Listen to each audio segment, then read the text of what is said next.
বাণীপুর মেলায় প্রোগ্রামের দিন প্রোগ্রাম শেষ করেই বাবা, মামুনি আর যিশুর সাথে আমি একটু মেলা ঘুরছিলাম। তো প্রথমেই কিন্তু খেয়েছিলাম তন্দুরি চা, আর এই চাটা কিন্তু আমি ফার্স্ট টাইম ট্রাই করেছিলাম, বাট আমার কিন্তু সেরকম আলাদা কিছুই লাগেনি। আর দেখো মেলায় কত ভিড় ছিল। পশ্চিমবঙ্গের দ্বিতীয় বৃহত্তম মেলা বলে কথা, ভিড় তো হবেই।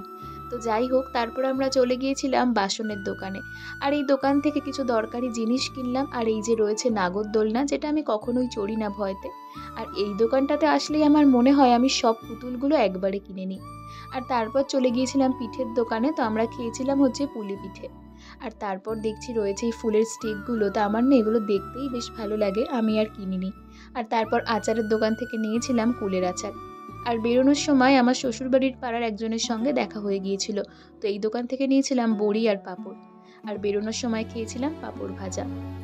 তো আজকের শর্টস এইটুকুই। সবাই ভালো থেকো, দেখা হচ্ছে নেক্সট ভিডিওতে। টাটা।